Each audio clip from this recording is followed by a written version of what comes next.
देखिए, संस्कृत व्याकरण प्रवेशिका की पुस्तक का प्राक कथन,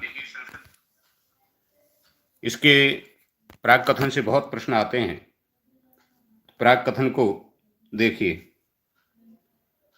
सबसे पहले लिखा है, व्याकरण शास्त्र का जितना विस्तृत और सूक्ष्म अध्ययन संस्कृत भाषा में हुआ है उतना अन्य किसी भी भाषा में नहीं। माने व्याकरण शास्त्र को बड़े गहनता से इसका अध्ययन किया गया और ऐसी कोई भाषा नहीं है जिसका इतना अध्ययन किया गया हो, अन्य किसी भाषा का नहीं किया गया। आगे लिखा है कि व्याकरण को सांग वेद का मुख बताया गया है। वेद के अंग होते हैं 6। कितने? वेदांग कितने होते हैं? 6 होते हैं। तो 6 अंगों में तो व्याकरण को वेद के जो अंग हैं उसमें वैदिक युग से ही शब्द की मीमांसा की और वैदिक युग से ही शब्द की मीमांसा की और भारतीय मनीषियों की बुद्धि दौड़ती रही है। उच्चारण पर विचार करने वाले वेदांग शिक्षा के प्रतिपादन के लिए प्रतिशाख्य की रचना हुई। किसकी हुई? प्रतिशाख्य की रचना हुई है। शिक्षा के प्रतिपादन के लिए प्रतिशाख्य की रचना हुई। फिर इसके उपरांत यास्क मुनि ने शब्द निरुक्त संबंधी महत्वपूर्ण ग्रंथ निरुक्त, इसके लेखक कौन हो जाएंगे? यास्क मुनि हो जाएंगे। ये प्रश्न आता है कि निरुक्त के लेखक कौन है? तो यास्क मुनि है। ने ही सर्वप्रथम शब्दों के चतुर्विध विभाजन, नाम, आख्यात, उपसर्ग और निपात को स्थापित किया। यास्क मुनि ने ही शब्दों का जो विभाजन किया वो 4 भागों में किया। तो पहला भाग है नाम, 4 भागों में हुआ।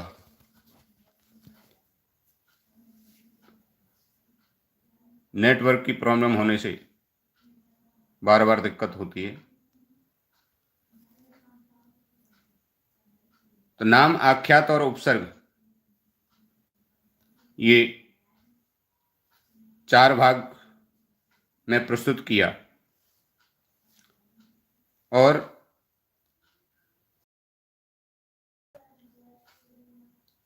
लिखा है कि और यह सिद्ध करने का स्तुत्य प्रयास किया कि सारे शब्दों का आधार धातु समूह ही है। माने सभी शब्द धातुज हैं, ये बताया गया। सभी शब्द क्या हैं? धातुज हैं, ऐसा बताया। धातु से ही बने हैं। सारे शब्दों का आधार धातु समूह है, माने सभी शब्द धातु से ही निष्पन्न हैं। जैसे राम शब्द है, तो राम शब्द क्या है? राम में रम धातु है। रम धातु से राम बनता है, घय प्रत्यय करके। तो ऐसे ही सभी शब्द जो हैं वो धातुज हैं, ऐसा बताने का प्रयास किया गया।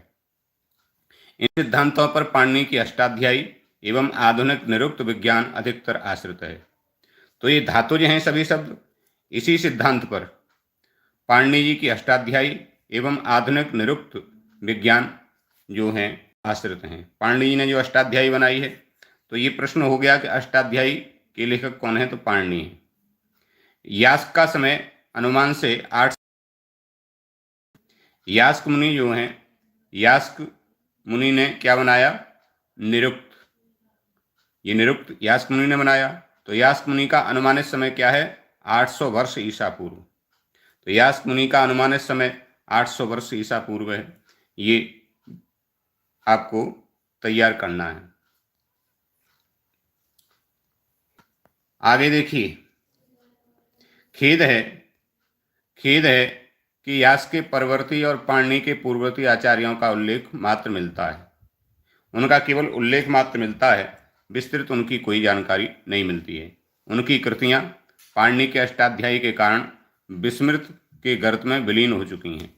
अन्य जो वैयाकरण बीच में हुए, यास्क मुनि के बाद और पाणिनि से पूर्व जो मध्य में हुए, उनकी अधिकतर कृतियां दिखाई नहीं देती। अष्टाध्यायी का इतना प्रभाव हुआ, उसको लोगों ने इतना चाहा कि अन्य जो व्याकरण हैं वो विलुप्त से हो गए। जैसे आपशिली, काशकृष्ण, शाकल्य, शाकटायन, इंद्र प्रभृति विभिन्न वैयाकरणों का उल्लेख पाणिनि के अष्टाध्यायी में तथा बाद की टीकाओं में मिलता है। तो इनका पाणिनि के अष्टाध्यायी में प्रयोग मिलता है, जैसे स्फोटायन का, शाकटायन का, इनका सबका मिलता है। साकल्य से, जैसे लोपा साकल्य से सूत्र है, आपने यदि पढ़ा हो। साकल्य का मतलब शाकल्य जी के मत में। तो शाकटायन का भी मिलता है। तो टीकाओं में उल्लेख मिलता है, पाणिनि जी के सूत्रों में उल्लेख मिलता है, किंतु वैसे उल्लेख नहीं प्राप्त होता है, उल्लेख प्राप्त नहीं होता है। इनमें ऐन्द्र व्याकरण का एक प्रतिष्ठित संप्रदाय बहुत दिनों तक रहा। माने ऐन्द्र व्याकरण जो था वो बहुत समय तक रहा। पाणिनि व्याकरण से पूर्व यदि कोई व्याकरण प्रचलित था तो वो ऐन्द्र व्याकरण प्रचलित था। कौन सा? इसका अनुसरण चीनी यात्री ह्वेनसांग तथा तिब्बती इतिहासकार तारानाथ के अनुसार कलाप व्याकरण ने किया। इसी ऐन्द्र व्याकरण का अनुसरण किया कलाप व्याकरण ने, और ये सिद्ध किया है चीनी यात्री ह्वेनसांग तथा तिब्बती इतिहासकार तारानाथ ने। तैत्रीय संहिता के अनुसार ऐन्द्र व्याकरण ही सर्वप्रथम व्याकरण है। प्रश्न यदि ये आ जाए कि सर्वप्रथम व्याकरण कौन है, और उसमें ऑप्शन में आए कि ऐन्द्र व्याकरण, पाणिनि व्याकरण, शाकटायन व्याकरण या शाकल्य व्याकरण, तो कौन सा व्याकरण है प्राचीन? सर्वप्रथम प्राचीन व्याकरण कौन सा है?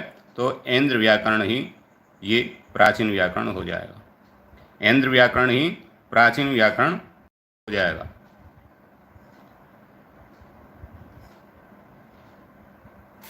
आगे लिखा देखिए, डॉक्टर बर्नेल ने इस मत की पुष्टि करने के लिए प्राचीनतम तमिल व्याकरण, बर्नेल ने तमिल व्याकरण के विषय में बताया है ना। इस मत की पुष्टि करने के लिए प्राचीनतम तमिल व्याकरण तोल्कापियम का से समानता दिखलाती है। तो ये तमिल व्याकरण की ऐन्द्र व्याकरण से समानता दिखलाई है, और यह मत स्थापित किया कि ऐन्द्र व्याकरण ही सर्वप्रथम है, और इसका अनुकरण करके ही कातंत्र तथा अन्य व्याकरणों की रचना हुई। अन्य जो व्याकरणों की रचना हुई वो ऐन्द्र व्याकरण ही सर्वप्रथम है, उसको आधार मान करके ही अन्य व्याकरणों की रचना हुई है, ऐसा इन्होंने प्रतिपादित किया। बरुचि और व्याड़ी इसी व्याकरण संप्रदाय के थे। तो ऐन्द्र व्याकरण के संप्रदाय के ही बरुचि के संप्रदाय के थे, ऐन्द्र व्याकरण के संप्रदाय के ही थे। ऐन्द्र व्याकरण की मुख्य विशेषता यह है कि इसकी परिभाषाएं पाणिनि परिभाषाओं की तरह जटिल और प्रौढ़ नहीं है। माने ये पाणिनि के जो सूत्र हैं उनकी तरह उतने जटिल और प्रौढ़ नहीं है ऐन्द्र व्याकरण, इसलिए इसको सुगम माना जाता है। किंतु पाणिनि व्याकरण के बाद फिर इसका प्रचलन प्रायः खत्म हो गया, नहीं देता है। संभवतः ऐन्द्र के बाद कम से कम 2 और संप्रदाय पाणिनि के पूर्व प्रवर्तित हुए, ऐसा आधुनिक विचारकों का अनुमान है। ऐन्द्र व्याकरण और पाणिनि व्याकरण के मध्य 2 और संप्रदाय प्रचलित हुए, माने 2 और व्याकरण आए इस बीच में, किंतु उनका उल्लेख प्राप्त नहीं होता है, वो दिखाई देते हैं। नंबर 2, पाणिनि अत्यंत संक्षिप्त रूप में एक विस्तृत भाषा का अति सुसंयत और सुदृढ़ व्याकरण लिखने के लिए संसार में विख्यात हो गए। पाणिनि अत्यंत संक्षिप्त एक विस्तृत भाषा का अति सुसंयत और सुदृढ़ व्याकरण लिखने के लिए संसार में विख्यात हो गए। उनके ग्रंथ में वैज्ञानिक विवेचना की परिपूर्णता तथा शैली की अनुपमता दोनों इस तरह मिली हुई हैं कि संसार की किसी अन्य भाषा में इसकी टक्कर की इस विषय पर अन्य कोई भी पुस्तक नहीं है। कितनी बड़ी बात इन्होंने लिख दी। पाणिनि व्याकरण इतना महत्वपूर्ण व्याकरण बताया कि इसकी तुलना में अन्य किसी भी भाषा का व्याकरण या उसका ग्रामर प्राप्त नहीं होता है। माने पाणिनि जो व्याकरण है वो अद्वितीय है। अन्य भाषा में इसकी टक्कर का इस विषय पर अन्य कोई भी पुस्तक नहीं है। बहुत बाद विवाद के अग्रवाल ने पाणिनि का समय 500 ईसा पूर्व और 400 वर्ष ईसा पूर्व के बीच निश्चित किया है। 500 और 400 के बीच किसके अनुसार? तो वासुदेव शरण अग्रवाल के अनुसार पाणिनि का जो समय है वो कितना निश्चित किया गया? 500 से 400 के बीच। तो इसको हम 450 ईसा पूर्व पाणिनि का समय है। वासुदेव शरण अग्रवाल के अनुसार पाणिनि का समय 450 ईसा पूर्व मान लेंगे। मैक्स मूलर ने इस तिथि को 350 ईसा पूर्व निर्धारित किया और मैक्स मूलर के अनुसार 350 कितना? 350। तो यदि प्रश्न आता है कि वासुदेव शरण अग्रवाल के अनुसार पाणिनि का जो समय होगा वो क्या होगा, तो हो जाएगा 450 और मैक्स मूलर के अनुसार कितना होगा, तो वो हो जाएगा 350 ईसा पूर्व। ठीक है, तो पाणिनि का समय ये बड़ा महत्वपूर्ण है, इस तरह का प्रश्न आ सकता है। आगे देखिए,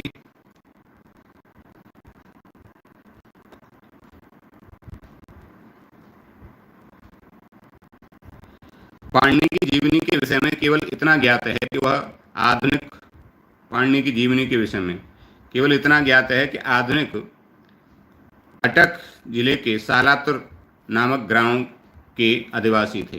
कहाँ के रहने वाले थे? अटक जिले के सालातुर गांव के। तो सालातुरा ऐसा जो व्याकरण में प्रयोग मिलता है, तो सालातुर ग्राम के ये निवासी। पतंजलि के महावास्य से पता चलता है, पतंजलि महावास्य अत्यंत प्रामाणिक है, उससे पता चलता है कि उनकी माता का नाम दाक्षी था। पतंजलि महावास्य के अनुसार पाणिनि की माता का नाम क्या था? तो दाक्षी था। कथा सरित सागर चतुर्थ तरंग की एक कथा के अनुसार वह उपवर्ष के शित्य तथा कात्यायन, व्याढ़ी और इंद्रदत्त के समकालीन थे।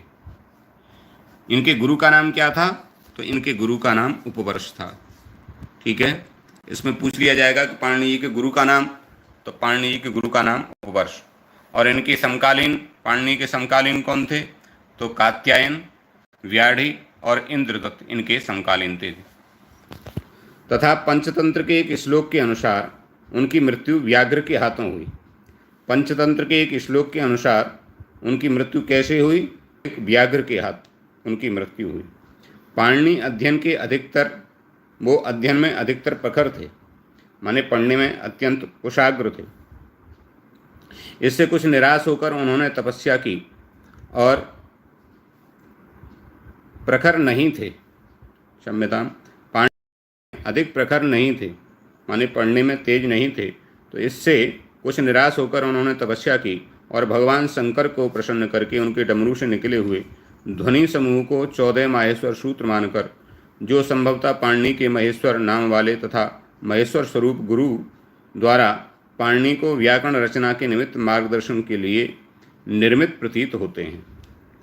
तो इसका सार ये है कि पाणिनि जी पढ़ने में उतने कुशाग्र नहीं थे, तो उन्होंने तपस्या की भगवान शंकर की। उनकी तपस्या से भगवान प्रसन्न हुए और प्रसन्न होकर के भगवान शंकर ने अपने डमरू का निनाद किया, डमरू को बजाया। तो डमरू के बजने से और उनके ध्वनि समूह से 14 सूत्र इनको प्राप्त हुए। भगवान शंकर के डमरू से ये 14 सूत्र प्राप्त हुए। सूत्रों का नाम ही माहेश्वर सूत्र हो गया। महेश्वराद आगतानी माहेश्वराणी, तो माहेश्वर सूत्र इनको कहा जाने लगा। आपने पढ़ा होगा, एक बड़ा प्रचलित श्लोक है इस विषय में।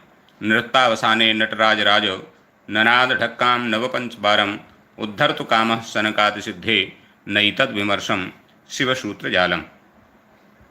तो ये माहेश्वर सूत्र कहे जाने लगे। तो माहेश्वर सूत्रों की संख्या कितनी है? तो 14 संख्या है।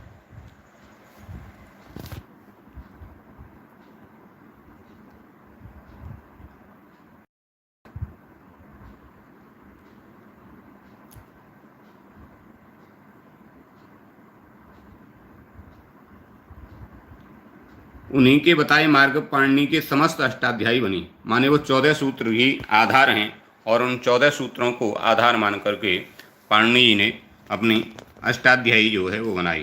तो अष्टाध्यायी में 8 अध्याय हैं। 8 अध्याय होने की वजह से ही इस पुस्तक का नाम क्या हुआ, अष्टाध्यायी हुआ।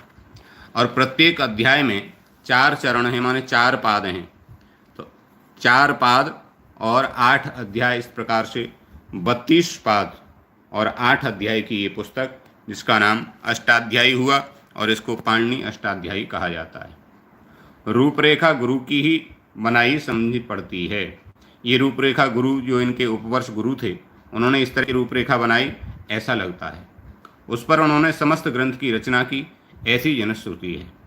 पाणिनि जी की जो निधन तिथि है संभवतः त्रयोदशी थी, माने पाणिनि जी की निधन तिथि यदि आती है, मृत्यु तिथि, तो त्रयोदशी। और इनके गुरु का नाम यदि पूछा जाता है तो उपवर्ष, माता का नाम यदि पूछा जाता है तो दाक्षी, और इनका समय यदि पूछा जाता है तो 350 ईसा पूर्व मैक्स मूलर के अनुसार, 50 ईसा पूर्व वासुदेव शरण अग्रवाल के अनुसार। ये महत्वपूर्ण प्रश्न इसके हो जाएंगे। त्रयोदशी इनकी तिथि क्यों जान पड़ती है? क्योंकि इस तिथि पर वैयाकरण विद्वान आज भी व्याकरण नहीं पढ़ाते, अनध्याय रखते हैं। त्रयोदशी को आज भी वैयाकरण लोग व्याकरण नहीं पढ़ाते हैं। ऐसा कहते हैं कि त्रयोदशी गुरोर्हंति शिष्य हंति चतुर्दशी, तो त्रयोदशी को पाठ नहीं पढ़ाते हैं। इससे जान पड़ता है कि इनकी मृत्यु तिथि त्रयोदशी रही होगी।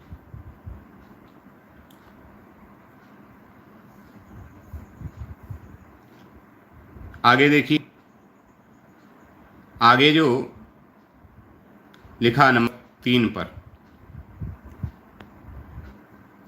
इनका ग्रंथ अष्टाध्यायी लगभग 4000 सूत्रों में निर्मित है। तो अष्टाध्यायी में कितने अध्याय हैं? 8 अध्याय। 8 अध्याय हैं इसमें, और सूत्र कितने हैं इसमें? तो लगभग 4000 सूत्र हैं अष्टाध्यायी में। लगभग 4000 सूत्र अष्टाध्यायी में हैं, और 8 अध्यायों में विभाजित है। प्रत्येक अध्याय में 4 पाद हैं। मैंने अभी आपको बताया, प्रत्येक अध्याय में पाद हैं, 4 पाद हैं। 5 सूत्रों को छोड़कर शेष समस्त सूत्रों का मूल रूप सौभाग्यवश पंडितों द्वारा सुरक्षित। तो 5 सूत्रों को छोड़ करके शेष सभी सूत्र प्राप्त होते हैं।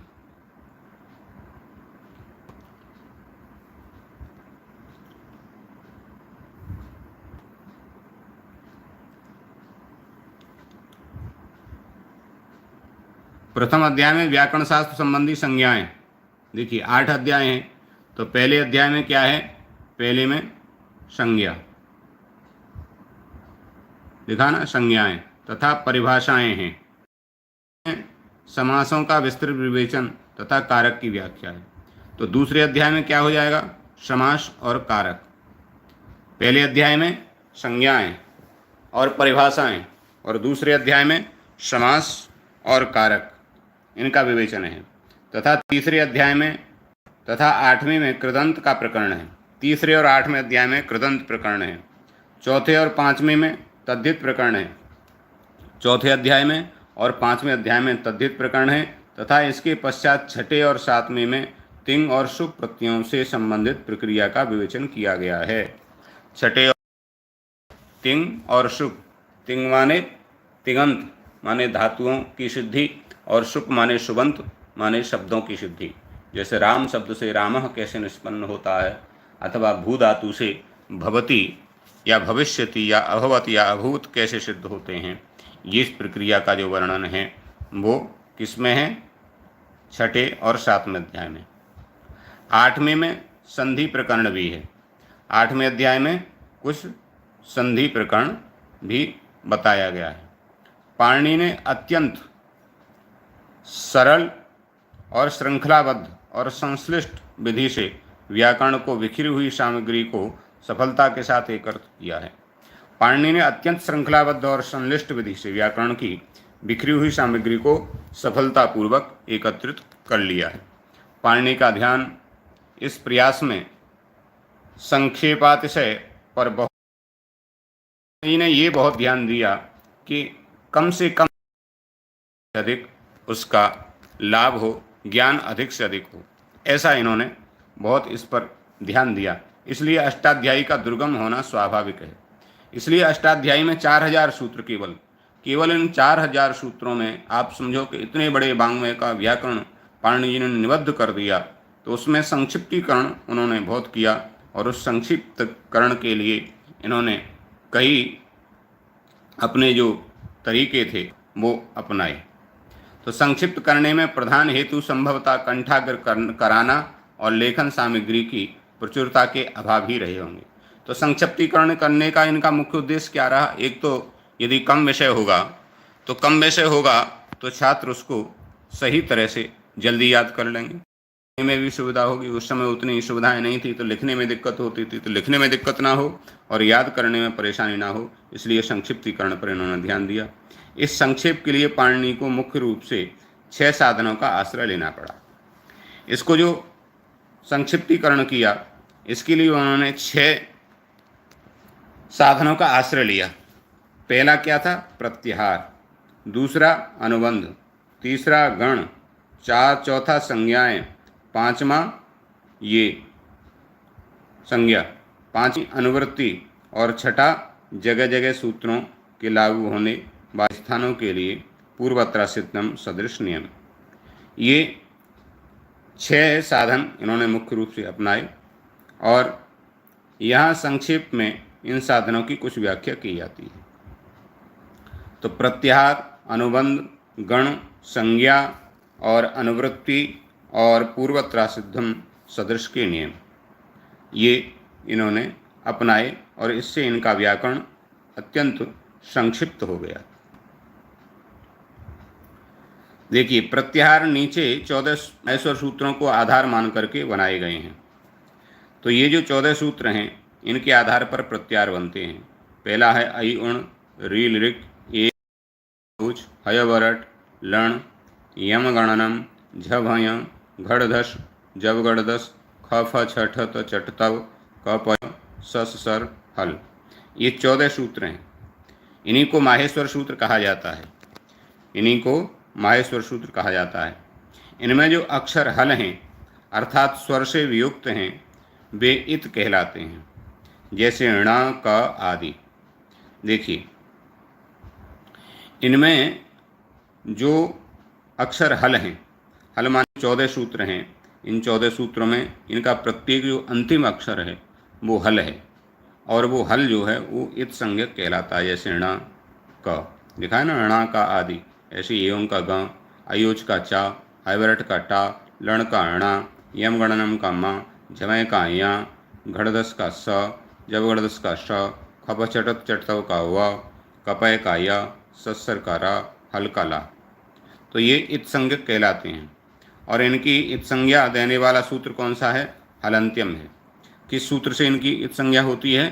तो हलंत्यम सूत्र से इत संज्ञा होती है। हलंत्यम सूत्र कहता है उपदेशे अंत्यम हलित स्यात्। उपदेश अवस्था में जो अंतिम हल होता है उसकी इत संज्ञा हो जाती है, तो इनकी इत संज्ञा हो जाती है। और आदिरंतेन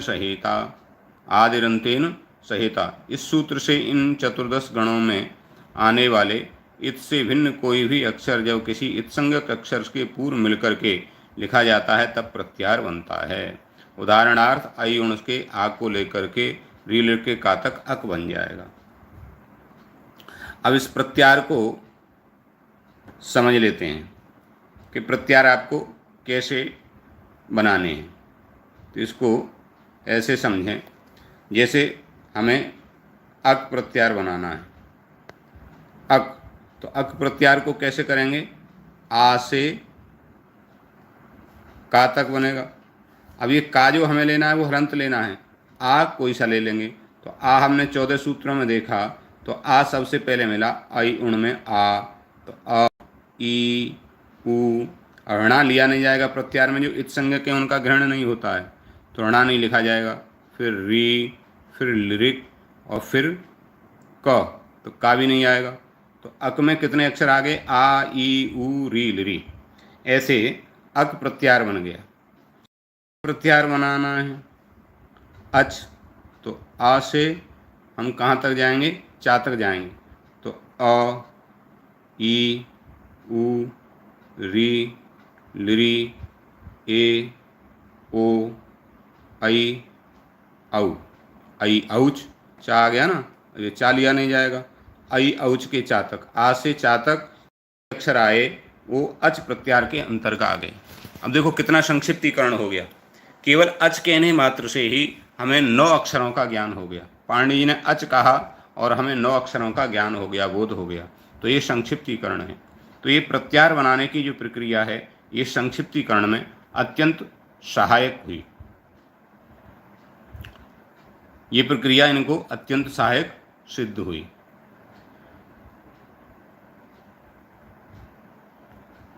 इन्होंने कहा इसी तरह झस प्रत्याहार द्वारा झ भ घड़ द ज ब गड़ द, झस प्रत्याहार में ये इतने अक्षर आ गए। समुदाय का बोध होता है, इन अक्षरों का बोध होता है। प्रत्याहार की इस विधि के द्वारा ही अत्यंत संक्षेप हो गया। प्रत्याहार की ये विधि जब इन्होंने अपनाई तो इस विधि से अत्यंत संक्षिप्तीकरण हो गया। इसलिए पाणिनि जो अष्टाध्यायी है वो बहुत संक्षिप्त हो गई। केवल अच कहने से 9 अक्षरों का बोध, हल कहने से 33 अक्षरों का बोध, इस प्रकार का ज्ञान हो गया। तो संक्षिप्तीकरण की जो विधि है वो इन्होंने इस तरह से अपनाई। देखो दूसरा है अनुबंध। तो जो अक्षर इत होते हैं उनकी सूची निम्नलिखित है, ठीक है। उन्हीं उपदेशों के अंत में आने वाला हल, हलंत्यम सूत्र से, आगम, आदेश आदि उपदेश के मूल में स्थित अनुनासिक स्वर, उपदेश अनुनासिक इत, किसी धातु के आदि में प्रयुक्त ई, टू, डू, किसी प्रत्यय के आदि में आने वाले चवर्ग और टवर्ग, किसी प्रत्यय के आदि में आने वाला श, तद्धित से भिन्न अन्य प्रत्ययों के आदि में आने वाले ल, श, क, इन इत संज्ञकों का यद्यपि लोप हो जाता है पर इनका उपयोग दूसरे प्रकार से होता है। अब देखिए अनुबंध क्या होता है। तो अनुबंध वो होता है जिसकी इत संज्ञा होती है। तो इत संज्ञा किसकी होती है? अनुबंध का प्रयोग व्याकरण में कहाँ कहाँ प्राप्त होता है? तो कहते हैं एक तो उपदेश के अंत में आने वाला हल, उपदेश अवस्था में अंतिम हल जो भी होगा वो अनुबंध कहलाएगा, माने उसकी इत संज्ञा हलंत्यम से हो जाएगी। दूसरा धातु, प्रत्यय, आगम, आदेश, ये उपदेश कहलाते हैं। धातु, सूत्र, गणों आदि, वाक्य लिंगानुशासनम, आगमा, प्रत्ययादेशा, उपदेशा प्रकीर्तिता। तो और अनुनासिक स्वर, जो पाणिनि ने अनुनासिक स्वर कहे, उपदेश अनुनासिक इत। दूसरा किसी धातु के आदि में, कोई धातु है उसके आदि में ई है, टू है, डू है, तो वो भी अनुबंध है, माने इत संज्ञक है। किसी प्रत्यय के आदि में आने वाले चवर्ग और टवर्ग, किसी प्रत्यय के आदि में चवर्ग का कोई अक्षर या टवर्ग का कोई अक्षर आया तो वो भी अनुबंध कहलाया। तो वो चुटू से उसकी इत संज्ञा होती है, इसलिए वो अनुबंध है। और किसी प्रत्यय के आदि में आने वाला श, तो सा प्रत्ययस्य, प्रत्यय के आदि में आने वाला श, तो सा जो है उसको भी अनुबंध हो जाएगा।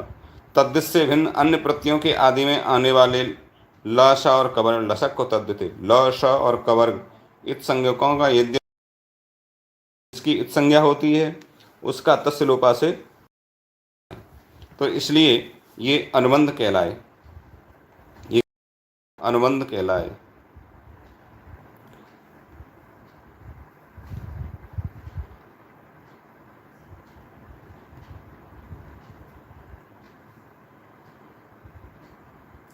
ये अनुबंध प्रायः बुद्धि गुण, वृद्धि गुण, आगम, आदेश, उदात्तादि स्वर प्रवृत्ति प्रक्रियाओं के निमित्त बनते हैं।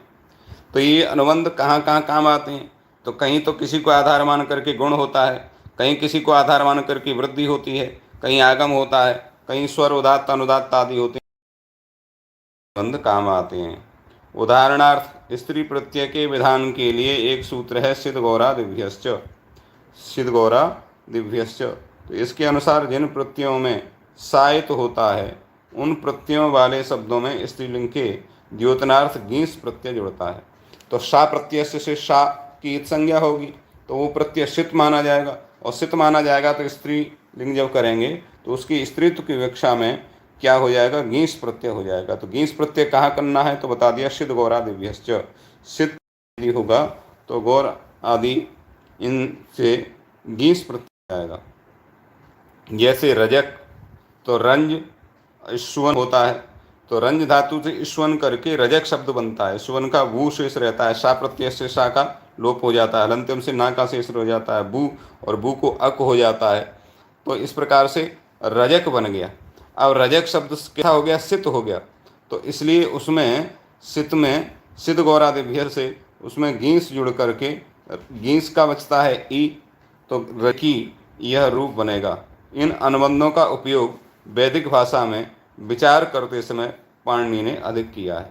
तो इन अनुबंधों का उपयोग वैदिक भाषा में किया गया है।